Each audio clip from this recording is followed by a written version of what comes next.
Hello friends, welcome है आपका पाल maths academy में। आज हम क्लास टेंथ का हमने फर्स्ट लेक्चर में जो मॉडल पेपर अनसॉल्व था उसके फर्स्ट टू टेंथ क्वेश्चंस के सॉल्यूशंस देखे थे। आज हम 11th क्वेश्चन से आगे की ओर को चलेंगे। अगर आपने वो वीडियो नहीं देखी तो डिस्क्रिप्शन बॉक्स में लिंक है, आप फर्स्ट से लेकर 10 तक के क्वेश्चंस को वहाँ से कर सकते हैं। आज हम 11th क्वेश्चन देखेंगे। मॉडल पेपर हमारा सेकंड चल रहा है, तो जिसमें हमारा 11th क्वेश्चन उसने हमें दिया है कि दो ऐसे क्रमागत विषम धन पूर्णांक ज्ञात कीजिए जिनके वर्गों का योग 190 हो। तो उसने हमें क्या पूछा है कि दो क्रमागत विषम पूर्णांक। तो विषम पूर्णांक के लिए आपको ये पता होना चाहिए कि अगर आप पहला विषम पूर्णांक 5 लेते हैं तो अगला कौन सा होगा? अगला होगा 7, क्योंकि विषम पूर्णांक उसको बोलते हैं, यानी वे संख्याएं जो दो के पहाड़े में नहीं आती या दो से नहीं कटती। ठीक है, तो इसका सॉल्यूशन कैसे होगा? इसमें हम लेंगे माना माना प्रथम धनात्मक कि अगर आप नंबर 5 जो एक विषम पूर्णांक है, आपको पता है 5 दो से नहीं कटता, तो अगर 5 आप कंसीडर करते हैं कि वो धनात्मक पूर्णांक को आप ले लें तो उससे नेक्स्ट वाला कौन सा आएगा? 7। यानी कि अगर मैं प्रथम धनात्मक पूर्णांक अगर मैं x लेता हूं तो इस x के बाद कौन सा धनात्मक पूर्णांक होगा? द्वितीय धनात्मक पूर्णांक। तो x के बाद अगला धनात्मक पूर्णांक कब आएगा? x के 2 नंबर बाद। ठीक है, तो जब मैं x ले लेता हूं तो x के बाद मेरे पास कौन सा अगला धनात्मक विषम पूर्णांक कब आएगा? और यहाँ पर आपको ये चीज देखनी है कि इसने विषम पूर्णांक बोला है, तो प्रथम विषम धनात्मक पूर्णांक हमारा x होगा, तो द्वितीय विषम धनात्मक पूर्णांक क्या आएगा मेरा? x+2। अब प्रश्नानुसार देखते हैं, प्रश्नानुसार में क्या कंडीशन बोली है उसने कि ऐसे दो धनात्मक पूर्णांक ज्ञात कीजिए जिसके वर्गों का योग 290 हो। तो वर्ग कर दीजिए इसका, x का भी वर्ग कर दीजिए और x+2 जो आपका दूसरा धनात्मक पूर्णांक है उसका भी क्या कर दीजिए? वर्ग कर दीजिए। और प्रश्नानुसार अगर हम इनको ऐड करते हैं तो कितना आता है हमारा? 290। ठीक है, यहाँ पर आ गया एक्स स्क्वायर प्लस, देखिए ए प्लस बी की फॉर्म में है तो यहाँ पर सूत्र लगेगा ए प्लस बी का होल स्क्वायर का क्या होता है? A square plus 2ab plus B square. ठीक है, यहाँ पर सूत्र से इसको खोलेंगे तो सूत्र जब हम इसमें लगाएंगे तो ये हमारे पास आएगा x square plus 2ab plus B square, यानी 2 का स्क्वायर इज इक्वल टू 290। ठीक है, अब यहाँ से हमारा एक्स स्क्वायर 2x स्क्वायर हो गया है और प्लस 2 जा 4x plus 4 is equal to 290। अब आपको ये दिख रहा होगा कि सभी क्या हैं? दो के गुणज हैं। तो आप क्या कर सकते हैं? इसमें पूरे समीकरण को 2 से भाग करने पर, ठीक है, 2 से भाग कर देंगे तो आपका ये इक्वेशन जो है वो थोड़ी सी छोटी हो जाएगी, क्योंकि इक्वेशन हमारे द्विघात समीकरण बन रही है तो हमें इसके गुणनखंड निकालने पड़ेंगे। हम इसलिए इसको भाग करके थोड़ा सा छोटा बना ले रहे हैं। ठीक है, जब हम इसका भाग करेंगे तो यहाँ पर कितना आ जाएगा? 2x² upon 2। फिर अगला step 4x/2, 4/2 is equal to 290/2। ठीक है, इज इक्वल टू, अब 2 से 2 कट कर सकते हैं आप, यहाँ पर आपका एक्स स्क्वायर बचेगा, 2 जा 4, यहाँ पर आपका 2x बचा प्लस 2 जा 4, यहाँ पे आपका 2 बचा इज इक्वल टू 2 1 जा 2, 2 4 जा 8, 2 5 जा 10। कितना बच गया ये? 145। अब जब मैं 145 को भी इक्वल के इधर की साइड को ही लेकर आता हूं तो मेरा क्या आ जाएगा? X square plus 2x+2 minus 145 is equal to 0।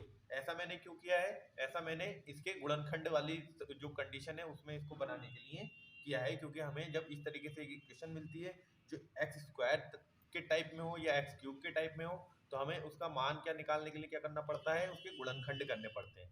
ठीक है, तो अब इसके गुणनखंड करने से पहले इसको एक आप द्विघात बहुपद के फॉर्म में बना लेंगे, जो आपका आ जाएगा यहाँ से x square plus 2x minus 143 is equal to 0।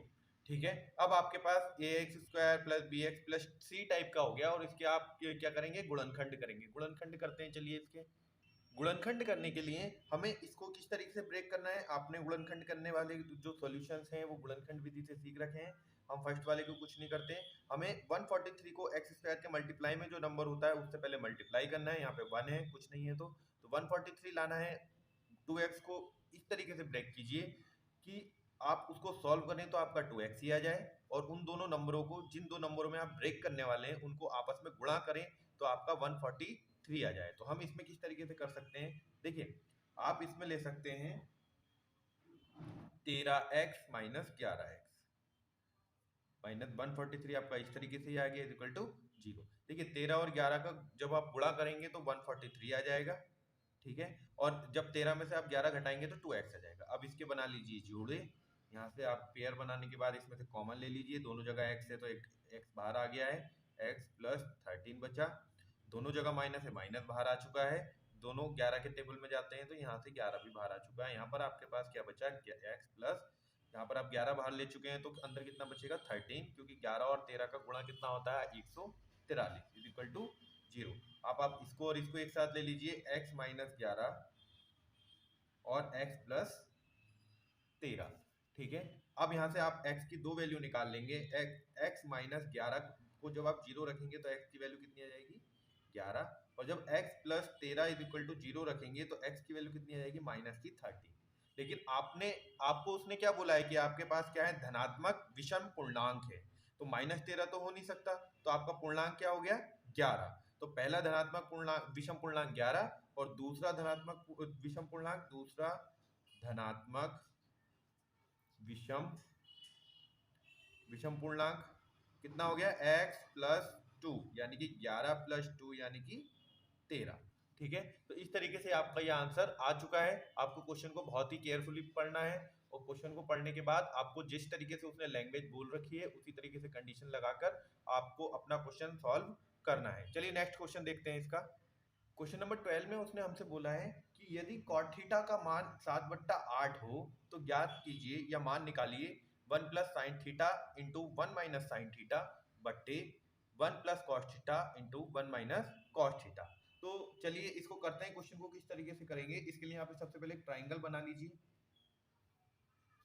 Triangle आपका राइट एंगल ट्राइंगल होना चाहिए क्योंकि यहाँ पर ट्रिग्नोमेट्री लग रही है। तो आप इस ट्राइंगल बना लेते हैं, इसका यहाँ पर लिख लेते हैं ए, फिर बी और फिर सी। दिया क्या है उसने, सबसे पहले दिया है, इसे लिखते हैं हम कॉट थीटा दिया है उसने, कॉट थीटा बराबर 7/8। अब आपको मैंने इसके लिए एक ट्रिक बता रखी है, लाला आम लाया खाते खाते आया, ठीक है। सबसे पहले साइन थीटा होता है, फिर कॉस थीटा, फिर टैन थीटा, फिर कॉसेक थीटा, फिर सेक, फिर कॉट, ठीक है। तो आपने एक ट्राइंगल बनाया है, उसमें आपको उसने दिया है कॉट थीटा का मान। कॉट थीटा का मान है 7/8, ठीक है। लेकिन कॉट थीटा होता क्या है, कॉट थीटा होता है हमारा, यहां से देखते हैं आधार बट्टा लंब, इसको ऐसे पढ़ते हैं आधार बट्टा लंब। अगर मैं tan निकालूं तो लंब बट्टा आधार, ठीक है। तो कॉट थीटा हमारा होता है आधार बट्टा लंब, ठीक है। तो कॉट थीटा आधार बट्टा लंब होता है। इसमें आधार कौन सा है, इसमें आधार है हमारा ए बी, और लंब क्या है हमारे पास, लंब है हमारा बी सी, ठीक है। कॉट थीटा का जब हम इसमें मान निकालते हैं उसके बाद, लेकिन उसने कॉट थीटा का मान दिया है हमें 7/8, ठीक है। यहां से हमें क्या पता चला, यहां से हमें ये पता चल रहा है कि ए बी का मान तो 7 है और बी सी का मान है 8, सही है। अब इसको लिख लेते हैं अपने ट्राइंगल के अंदर, ए बी का मान हमारे पास 7 है, बी सी का मान 8 है, ठीक है। अच्छा, आपको ये भी पता है कि समकोण त्रिभुज, ये जो राइट एंगल ट्राइंगल होता है, समकोण त्रिभुज जो होता है, इसमें लगती है पाइथागोरस प्रमेय उसकी तीसरी भुजा निकालने के लिए। तो लगा लीजिए समकोण त्रिभुज एबीसी में पाइथागोरस प्रमेय से, पाइथागोरस प्रमेय से, तो आप पाइथागोरस प्रमेय लगाते हैं। पाइथागोरस प्रमेय क्या बोलती है कि कर्ण का स्क्वायर बराबर आधार का स्क्वायर प्लस लंब का वर्ग यानी स्क्वायर, ठीक है। कर्ण क्या है इस त्रिभुज में, एसी, स्क्वायर है तो आप स्क्वायर लगा लेंगे, आधार इसमें ए बी है का स्क्वायर लगा लेंगे, और लंब इसमें बी सी है का स्क्वायर आप लगा लेंगे, ठीक है। अच्छा, ए सी का स्क्वायर का मान आपको नहीं पता, इसको इस तरीके से लिख देते हैं, A B square, A B का मान पता है 7 तो इसका स्क्वायर लगा देते हैं, और बी सी का मान है 8 इसका भी स्क्वायर लगा देते हैं। 7 का स्क्वायर होता है 49 यानी 49, 8 का स्क्वायर होता है 64, यहाँ पर क्या आ गया आपका ए सी स्क्वायर, अच्छा AC का स्क्वायर नीचे भी आ गया, इसको आप जब जोड़ेंगे तो कितना आएगा 13। ठीक है, यहाँ पर 9 और 4 13 का 3 हासिल लगा 1, 6 4 10 और 1 11। और आपको ये पता है कि 113 का कोई वर्गमूल नहीं निकाल सकते हम।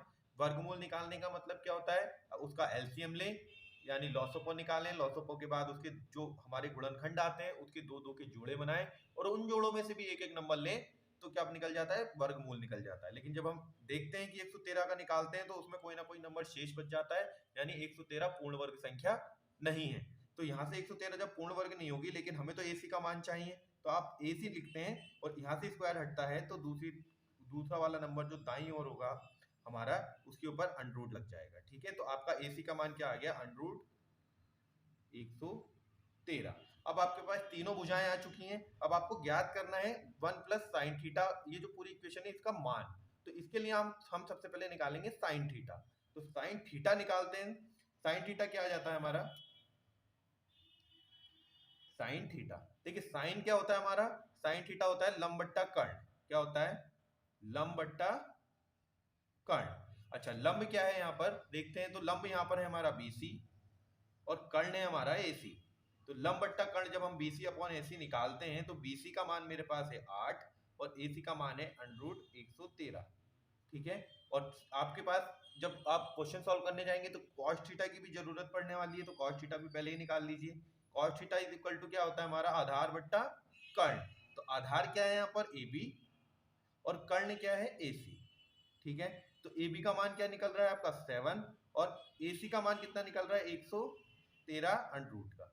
ठीक है, अब प्रश्न में जो आपको इक्वेशन उसने सॉल्व करने के लिए बोली है वहां पर आप सारे मान क्या कर देंगे, पुट कर देंगे। चलिए समीकरण लिख देते हैं सबसे पहले जो उसने सॉल्व करने के लिए बोला है, 1 plus sine theta 1 minus sine theta बट्टे 1 प्लस कॉस थीटा और 1 माइनस कॉस थीटा। ठीक है, चलिए रखते हैं इसको। 1 प्लस साइन थीटा का मान आपने निकाला है 8 बट्टा अंडरूट 113। ठीक है, और ऐसे ही 1 माइनस साइन थीटा में 8 बट्टा अंडरूट 113 बट्टे 1 प्लस 7 बट्टे 113 अंडरूट का, और दूसरा 1 माइनस कॉस थीटा की जगह 7 बट्टे अंडरूट 113। आपने सारे मान यहाँ पर रख चुके हैं आप। अब हमारा काम क्या बचता है, इनको सॉल्व करने का। चलिए सॉल्व करते हैं। अब हम सॉल्व करने के लिए सबसे पहले हम क्या लेते हैं, देखिए अलग अलग आप इसको सॉल्व करेंगे। आप इसको इसको इसको इसको आप सेपरेटली सॉल्व करते हुए चलिए। इसका आप एलसीएम ले लीजिए। आपके पास यहाँ से एलसीएम 1 आ जाएगा, एलसीएम 113 आ जाएगा। 1 से रूट तेरह 113 बार ही चला गया, तो ऊपर क्या आ जाएगा आपका 113 प्लस 8। ठीक है, ऐसे ही यहाँ से आपके पास कितना आ जाएगा, रूट 113 माइनस 8 अपॉन 113। ऐसे ही आपका नीचे कितना आ जाएगा, रूट 113 प्लस 7 अपॉन 113, और दूसरी तरफ आपके पास आ जाएगा रूट 113 माइनस 7 अपॉन रूट 113। और जब आप इसको सॉल्व करके लिखेंगे तो आपके पास कितना आ जाएगा, ये रूट 113 प्लस 8 बट्टे 113, और इसको आप गुणा में ले लीजिए दोनों ब्रैकेट्स को। 113 प्लस माइनस है यहाँ पर माइनस 8, और इसके अपन में भी क्या है, रूट 113। इसका बट्टा पलट जाएगा तो ऊपर आ जाएगा रूट 113 गुणा रूट 113 बट्टे रूट 113 प्लस 7 और रूट 113 माइनस 7। ठीक है, हमने इसको सॉल्व कर लिया है। देखिए इस रूट से ये दोनों रूट से ये वाले दोनों रूट कट गए। अच्छा ऊपर आपके पास एक सूत्र होता है, सूत्र क्या होता है हमारा, a प्लस बी और a माइनस बी के फॉर्म में कुछ लिखा हुआ है, तो हम इसको ए स्क्वायर माइनस बी स्क्वायर करके लिख सकते हैं। ठीक है, हम इसको इस तरीके से लिख सकते हैं। तो आपका a plus B A minus B है, तो इसको क्या लिख सकते हैं, A square minus B square. ऐसे ही सेम नीचे भी है, तो इसको भी A square minus B square. ठीक है, अब इसको कर लीजिए सॉल्व। रूट इसका कट जाएगा, ऊपर आ गया 113 माइनस 64 बट्टे ये आ गया 113 माइनस 49। और जब आप इसको घटाएंगे तो घटा लीजिए, 13 में से 4 गया हमारा 9 बचा 0, अच्छा 10 में से 6 गया हमारा 4 बचा, ठीक है। और ऐसे ही यहाँ पर जब आप घटाएंगे 13 में से 9 गया हमारा 4 बचा, और 10 में से 4 गया हमारा 6 बचा, और हमारा आंसर आ गया 49/64 इस पूरे समीकरण को हल करने के बाद।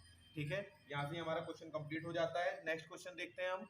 नेक्स्ट क्वेश्चन उसने हमें दिया है 13 क्वेश्चन है हमारा। एक्स अक्ष पर वह बिंदु ज्ञात कीजिए जो बिंदु 2, -5 और -2, 9 से समदूरस्थ हो। तो इसका एक डायग्राम बना के इसको समझने की कोशिश करते हैं। बोल क्या रहा है वो बोल रहा है एक्स अक्ष पर कोई भी एक बिंदु ज्ञात कीजिए जो 2, यानी कि यहाँ पर आ जाएगा ये 2, यहाँ कहीं आ जाएगा, और -2, -2, यहाँ आ जाएगा।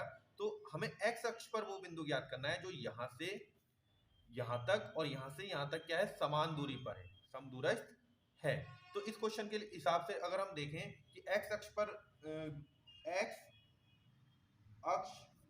पर वह बिंदु, तो देखिए जब बिंदु सिर्फ एक्स अक्ष पर है तो वह बिंदु के निर्देशांक भी बोल सकते हैं आप, इसके निर्देशांक, हमें तो निर्देशांक भी चाहिए जो बिंदु वो बोल रहा है। तो x, 0, तो 0 क्यों हुआ, क्योंकि x अक्ष पर y 0 होता है।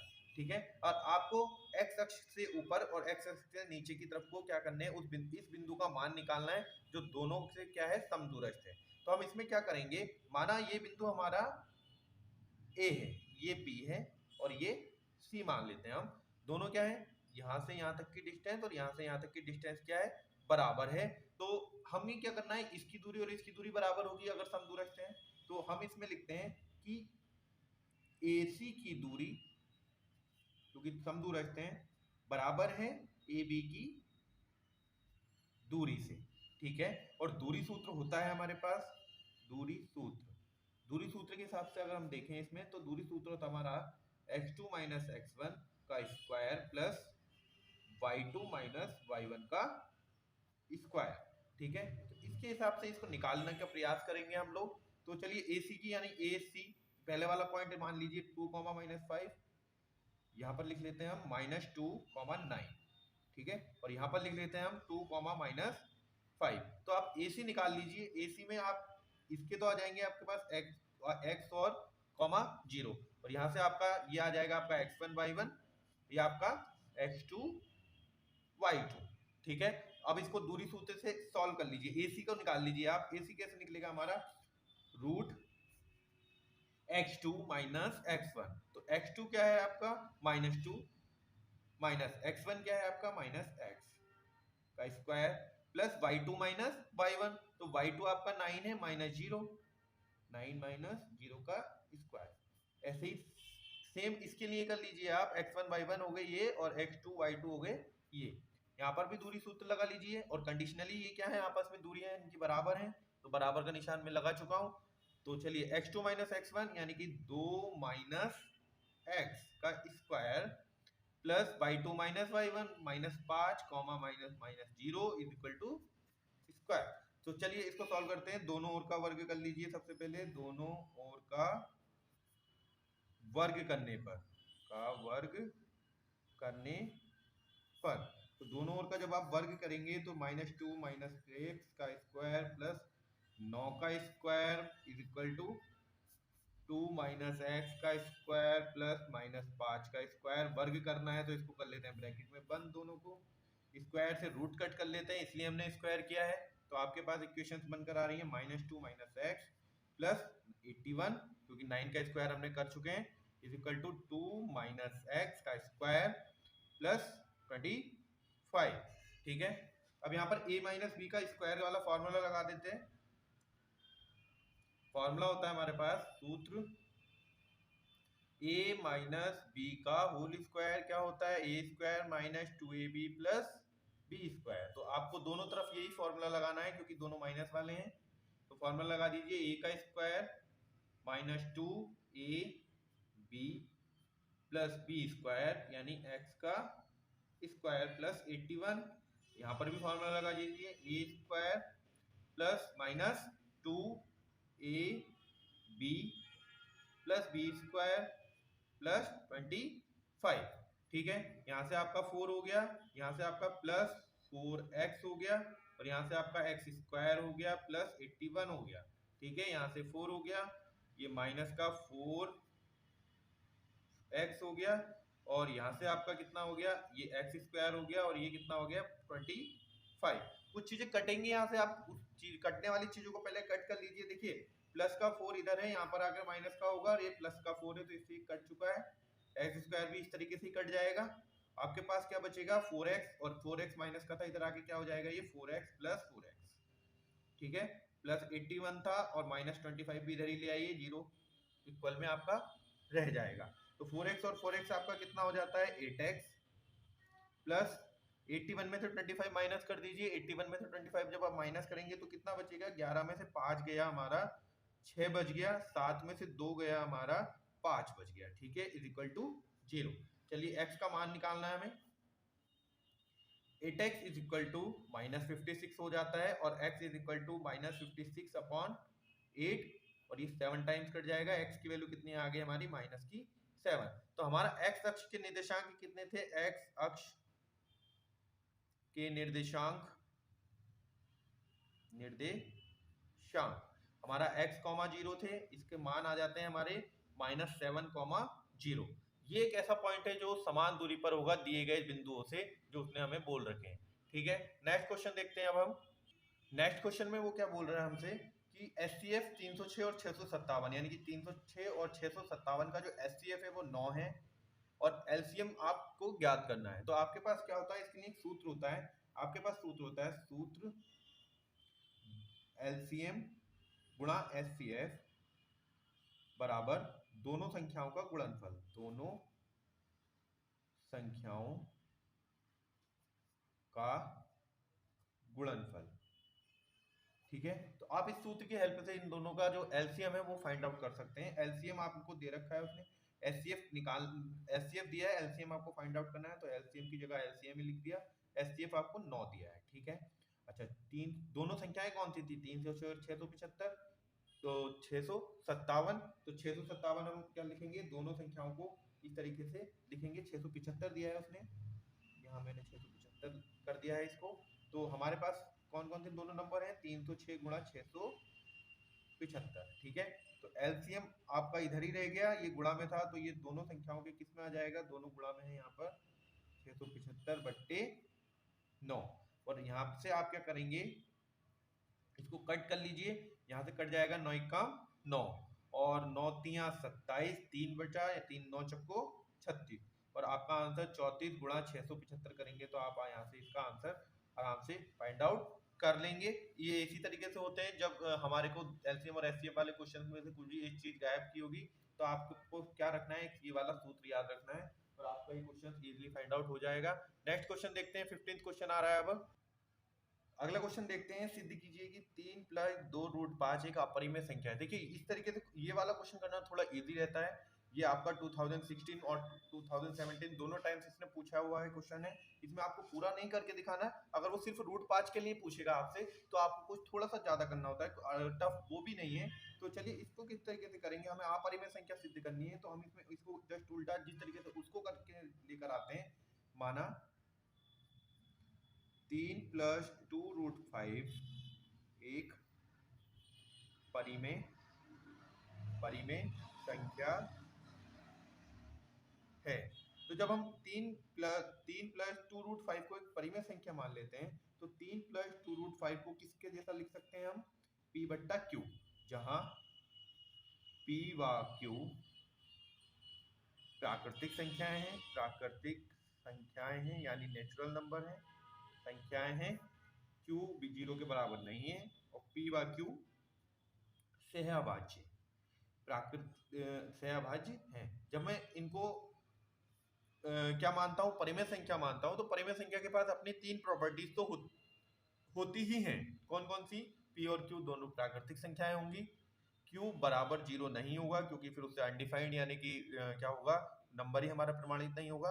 और P व Q क्या होंगी, सहअभाज्य होंगी, जो हमारा परिमेय संख्याओं में होता है। परिमेय संख्याओं में क्या होता है, जैसे मैंने बोला 1/3 क्या है हमारी परिमेय संख्या है क्योंकि इसमें ये सहअभाज्य हैं। क्यों, क्योंकि 1 और 3 को 1 के अलावा कोई और नंबर भाग नहीं देता। ठीक है। लेकिन मैं अगर ऐसे ही बोलूँ 2/4 परिमेय संख्या है तो ये परिमेय संख्या नहीं है, क्योंकि इसको एक के अलावा कौन सा दूसरा नंबर भाग दे देता है, 2 भाग दे देता है, 2 को भी काट देता है और 4 को भी काट देता है। लेकिन परिमेय संख्याओं के केस में इस तरीके से नहीं होता है, ठीक है। तो हमने इसको परिमेय संख्या बोला है। तो चलिए 2 plus root 5 is equal to P बट्टा क्यू माइनस 3, इसको इधर शिफ्ट कर दिया, और root 5 is equal to P बट्टा क्यू माइनस 3, और इसको ब्रैकेट में रखते हैं, बाहर से आ जाएगा हमारा 1/2। तो देखिए जब मैंने बोला था कि 3 प्लस 2 रूट 5 बराबर पी बट्टा क्यू है, तो ये भी पूरी एक परिमेय संख्या होगी। देखिए जब मैं बोलता हूं कि 1/2 पी बट्टा क्यू माइनस 3 एक परिमेय संख्या है, तो रूट 5 भी एक परिमेय संख्या होगी, परिमेय संख्या होगी, ठीक है। लेकिन हम जानते हैं, हमें पता है कि रूट वाले नंबर जो विषम नंबर होते हैं वो परिमेय संख्याएं नहीं होते हैं, वो अपरिमेय संख्याएं होते हैं। लेकिन हम जानते हैं कि रूट 5 एक अपरिमेय संख्या है, अपरिमेय संख्या है। तो ये जो पूरा नंबर है कौन सा, तो 3 प्लस 2 रूट 5 भी एक परिमेय संख्या होगा, ठीक है। जो हमारा एजम्पशन था, जो हमने माना था कि 3 प्लस 2 रूट 5 क्या है, परिमेय संख्या है, वो गलत है, क्योंकि ये पूरी नंबर क्या है, एक अपरिमेय संख्या है। नेक्स्ट क्वेश्चन देखते हैं अब हम। नेक्स्ट क्वेश्चन उसने हमें दिया है 2x4 minus 3x³ plus 6x minus 2 के सभी शून्यक ज्ञात कीजिए। यदि आपको इसके दो शून्यक √2 और -√2 ज्ञात हैं, तो आपको दो शून्यक दिए हैं, सभी शून्यक ज्ञात करने के लिए बात कर रहा है वो। तो शून्यकों की संख्या कितनी होगी, हम इसकी हाईएस्ट पावर से अंदाजा लगा सकते हैं। हाईएस्ट पावर 4 है, तो इसके 4 शून्यक होने चाहिए, उसने हमें 2 दिए हैं, अगले 2 और निकालने हैं। तो ठीक है, निकालते हैं इसको। देखिए दो शून्यक कौन कौन से हैं, 2 शून्यक √2 व -√2, ठीक है। अगर मैं बोलता हूं कि भाई x माइनस टू का एक शून्यक क्या है, x माइनस 2 का शून्यक क्या है, 2 है, तो ये 2 कैसे आता है, मैं उसी को 0 के इक्वल रखता हूं और x इक्वल टू 2 आ जाता है, ठीक है। तो वो उसी से निकलते हैं शून्यक जो हमारी इक्वेशन होती है। तो यहाँ से भी ये √2 आए होंगे जो इसके शून्यक हैं, तो भाई x बराबर √2 उसका शून्यक है, और ऐसे यहाँ पर x बराबर -√2 भी इसका शून्यक है, ठीक है। तो जब मैं इसको x के बराबर में लाऊंगा तो ये माइनस का √2 इज इक्वल टू 0 हो जाएगा, और ये क्या हो जाता है, x plus √2 is equal to 0, ठीक है। यहाँ से हमें ये दो ब्रैकेट्स वाली फॉर्म में इसके शून्यक मिल गए हैं। उसके बाद क्या करते हैं, x माइनस √2 और x प्लस √2 को क्या कर दीजिए, आपस में ही मल्टीप्लाई कर दीजिए। तो आपस में जब आप इसको मल्टीप्लाई करेंगे तो ये a minus B A plus B की फॉर्म में है, तो ये क्या हो जाएगा, x² minus b² is equal to 0। तो यहाँ से आपका आ जाएगा x² minus 2 is equal to 0। अब हमने कंबाइंड इनके शून्यकों को क्या कर लिया, कंबाइंड कर लिया है इनके आपस में गुणा करने के बाद, ठीक है।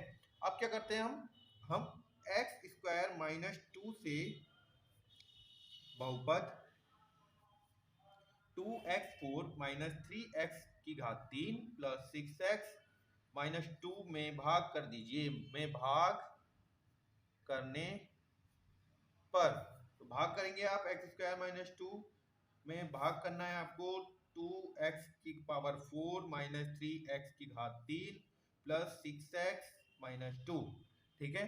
तो देखिए यहाँ पे 2x की पावर 4 है, आपको x² दिया है, कमी किस किस चीज की है, आपके पास 2 की है, और x का स्क्वायर की कमी है। 2x² को फिर से x² से जब हम मल्टीप्लाई करेंगे तो 2x की पावर 4 बन जाएगा, 2x² को आप 2 से मल्टीप्लाई करेंगे तो आपका आ जाएगा -2 और x की घात 2। तो देखिए x की घात 2 वाला कोई नहीं है यहाँ पर, तो यहाँ पर साइड में लिख लेते हैं इसको 2 4 x की घात 2, चिन्ह चेंज कर लीजिए, माइनस, ये हो गया प्लस, ठीक है। अब यहाँ से ये कट चुका है, यहाँ से आ गया माइनस का 3x की घात 3, और इसको बीच में शिफ्ट कर लेते हैं 4x² को प्लस 6x माइनस 2। अब आपके पास क्या है, माइनस का 3x की घात 3 है, आपके पास तो स्क्वायर दिया है, तो आपके पास एक माइनस की कमी है, 3 की कमी है और एक पावर की भी कमी है, तो x भी अपनी तरफ से क्या करना पड़ेगा, लेना पड़ेगा। तो -3x का x² से करा तो -3x की घात 3 हो गया, माइनस 3x का 2 से क्या, 3 2 जा 6, माइनस माइनस प्लस और x सिंपल आ जाएगा, तो ये आपका आ जाएगा प्लस 6x। ठीक है, यहाँ हो जाएगा ये प्लस का, यहाँ हो जाएगा ये माइनस का, इसको कट कर लीजिए, 4x² बचा, ये भी कट हो गया है प्लस माइनस में, तो आपका 2 बचा। ठीक है, अब आपको क्या करना है, 4x² जैसा बनाना है, आपके पास खाली x² है तो आप प्लस का 4 ले लीजिए, प्लस 4 का x² से करा तो 4x² आ चुका है, 4 का -2 से करा 4 2 जा minus minus minus plus minus 6 आ गया है आपके पास। चिन्ह चेंज कर लीजिए इसके, ये हो गया माइनस, ये हो गया हमारा प्लस, तो ये कट चुका है, यहाँ पर आ गया आपका प्लस का 4। आपको इस रिजल्ट को देखना है, इस रिजल्ट के दोबारा से आपको क्या करने हैं, गुणनखंड करने हैं, 2x² माइनस 3x प्लस 4, गुणनखंड कर दीजिए। गुणनखंड यानी कि सिंपल विधि x² plus bx plus c वाली, तो करने के लिए क्या करना है, हमें 4 दूनी 8 और सॉल्व करके -3 लाना है और गुणा कर कर 8 लाना है, और ब्रेक किसको करना है, 3x को करना है। कौन से दो नंबरों से आएगा 8 और सॉल्व कर 3, तो किस तरीके से करेंगे इसको, देखिए आप अगर इसमें इसको ब्रेक नहीं कर पाते हैं तो इसमें आप लगा दीजिए द्विघात सूत्र। द्विघात सूत्र, द्विघात सूत्र क्या होता है, -b plus minus under root b² minus 4ac upon 2a।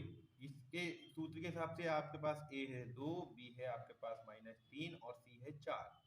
Value put कर दीजिए, -b plus minus root b² की वैल्यू, b की वैल्यू कितनी, -3 का स्क्वायर हो जाएगा, -4, a की वैल्यू है आपकी 2 और c की वैल्यू है 4।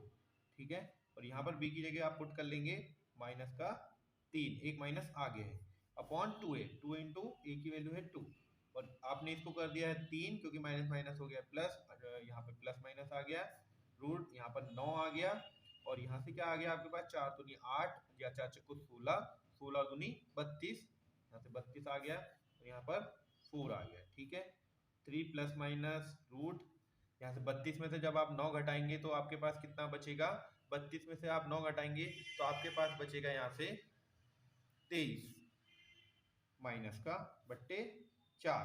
आपकी ये x के लिए सॉल्व हो रहा है, तो आपके जो दो शून्यक हैं वो क्या क्या आ गए, x बराबर, एक बार प्लस ले लीजिए -√23/4, और एक बार माइनस ले लीजिए, x is equal to 3 minus root -23/4। आपके ये दो शून्य भी आ गए, और आपको दो शून्य उसने दिए थे, टोटल निकलने हैं 4। नेक्स्ट क्वेश्चन देखते हैं इसका। नेक्स्ट क्वेश्चन उसने हमें दिया है tan थीटा बट्टे 1 minus cot theta plus cot theta बट्टे 1 माइनस tan थीटा को किसके इक्वल लाना है हमें, 1 plus sec theta into cosec theta. तो left hand side right hand side के इक्वल लानी है, तो लेफ्ट हैंड साइड लिख लेते हैं, इसकी क्या दी है, tan थीटा बट्टे 1 minus cot theta plus cot theta बट्टे 1 माइनस tan थीटा। ठीक है, तो इसमें इसने हमें एक हिंट भी दी है क्वेश्चन पेपर में, जब आप इसको देखेंगे कि जो tan और cot है उनको sin और cos में चेंज करिए, तो आपके पास tan थीटा होता है sin theta upon cos theta. ठीक है, और आपके पास cot थीटा होता है cot theta cos theta upon sin theta. ये दोनों क्या है, हमारे पास एक फॉर्मूले हैं, फॉर्मूले। तो आपको ये फॉर्मूले क्या करने हैं, यहाँ पर दोनों को अप्लाई करना है। तो चलिए इसको अप्लाई कर दीजिए, tan थीटा को आप sin theta upon cos theta लिख लीजिए बट्टे 1 minus cos theta upon sin theta, ऐसे यहाँ पर भी लिख लीजिए cos theta upon sin theta upon 1 minus sin theta upon cos theta. ठीक है, यहाँ से आप क्या करिए, नीचे की ओर इसका एलसीएम लेके सॉल्व करेंगे हम, sin theta upon cos theta बट्टे यहाँ आ जाएगा हमारा sin theta minus cos theta बट्टे sin थीटा। मैंने क्या करा है, इसमें एक एलसीएम ले लिया और इसको हमने इस तरीके से इसको फॉर्मेट में चेंज कर लिया है। सेम चीज यहाँ पर भी करते हैं हम, cos theta upon sin theta ऐसे ही रहा, और यहाँ से एलसीएम लेंगे, यहाँ से cos theta minus sin theta हो जाएगा ये, बट्टे में क्या आ जाएगा हमारा cos थीटा। ठीक है, अब मैंने आपको ये भी बता रखा है कि जब ये 4 वाला अपॉन वाला कुछ इस तरीके से होता है तो पहला और फोर्थ का मल्टीप्लाई होता है और सेकंड और थर्ड का मल्टीप्लाई होता है, जो इस तरीके से आ जाएगा, किस तरीके से sine theta into sine theta बट्टे sine cos theta into sine theta minus cos theta. ये फर्स्ट वाले के लिए किया है मैंने, सेम चीज सेकंड वाले के लिए भी कर लेंगे आप। प्लस यहाँ से हो जाएगा हमारा cos theta into cos theta बट्टे sine theta cos theta minus sine theta. ठीक है, एक स्टेप और बढ़ा लेते हैं हम, एक स्टेप और बढ़ाएंगे तो हमारा ऊपर क्या आ जाएगा, साइन स्क्वायर थीटा बट्टे cos theta sine theta minus cos theta. ठीक है, देखिए यहाँ पर cos theta minus sine theta है, तो cos theta minus sine theta को आपको क्या करना है, sine theta upon cos theta बनाना है, यानी sine theta minus cos theta बनाना है, क्योंकि आपको एलसीएम लेते समय क्या होगा, आसानी रहेगी, एक ही ब्रैकेट लेना पड़ेगा आपको एलसीएम में। तो आप क्या करिए, इसमें से माइनस कॉमन ले लीजिए, पीछे वाले में से, पीछे वाले ब्रैकेट में माइनस कॉमन लेंगे तो कॉस थीटा के पास माइनस नहीं, जैसे ही माइनस कॉमन लेंगे वहां से आपका कॉस थीटा माइनस का हो जाएगा और साइन थीटा हो जाएगा प्लस का। तो यहाँ पर बीच में प्लस लगा है, यहाँ लग जाएगा माइनस, ये कॉस स्क्वायर थीटा हो जाएगा, और यहाँ साइन थीटा पहले से ही है, आपने इसमें से माइनस कॉमन लिया है तो इस कॉस के पास माइनस नहीं था तो यहाँ माइनस आ जाएगा, क्योंकि आगे माइनस जा चुका है, और यहाँ प्लस आ जाएगा। और मैं इसको आगे पीछे करके लिख सकता हूँ किस तरीके से, sine theta minus cos theta. ये क्यों किया, क्योंकि यहाँ माइनस कॉमन आ गया, नीचे से ऊपर की ओर को क्या करा है मैंने, माइनस पूरा कॉमन ले लिया है। अब आपके पास क्या होगा, देखिए यहाँ पर इस दोनों का एलसीएम जब आप लेंगे तो आपका कॉस थीटा और साइन थीटा तो दोनों आएगा, लेकिन हम इन दोनों ब्रैकेट में से एक ही ब्रैकेट आ जाएगा, sign theta minus cos theta. ठीक है, और ऊपर आपके क्या रहेगा, ब्रैकेट के हिसाब से अगर हम इसको मल्टीप्लाई करेंगे, देखिए कॉस थीटा और sign theta minus cos theta यहाँ पर है, साइन थीटा नहीं है तो ऊपर आ गया हमारा साइन की घात 3 थीटा माइनस यहाँ साइन थीटा, और साइन थीटा कॉस थीटा है, कॉस नहीं है तो यहाँ पर आ गया कॉस की घात 3 थीटा। ठीक है, और यहाँ से अब हम अलग अलग लिख लेते हैं इसको, देखिए किस तरीके से अलग अलग लिखेंगे। सबसे पहले इसको लिखते हैं, उसको लिखने के लिए आपको सबसे पहले ऊपर एक सूत्र लगाना होगा, देखिए A cube minus B cube का सूत्र है, यानी X cube minus Y cube का एक सूत्र है, जो क्या होता है हमारा, ये सूत्र होता है हमारा एक्स माइनस वाई, और होता है X square plus Y square plus X Y.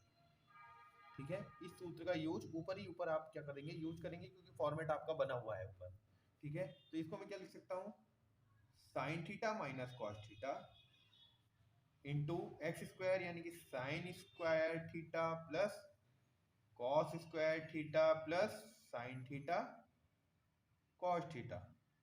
ठीक है, और नीचे क्या है हमारा, साइन थीटा कॉस थीटा, और यहां से अलग है ये, और ये है हमारा sign theta minus cos theta. तो ये पूरे ब्रैकेट से आप इसको पूरा कट कर देंगे, ये साइन स्क्वायर थीटा और कॉस स्क्वायर थीटा क्या हो जाते हैं, sine square theta plus cos square theta is equal to होता है 1। ठीक है, तो ये भी सूत्र है, तो इतने में सूत्र लग गया, यहाँ आ गया 1 plus sign theta cos theta, नीचे क्या है हमारा साइन थीटा कॉस थीटा। ठीक है, इसको सेपरेट करके लिख लेते हैं, 1 upon sine theta cos theta plus इसको भी अलग ले लेते हैं, sign theta cos theta upon sine theta cos theta. देखिए 1 upon sine theta 1 upon cos theta क्या होते हैं, 1 अपॉन साइन थीटा होता है हमारा cosec theta, 1 upon cos theta होता है हमारा सेक थीटा।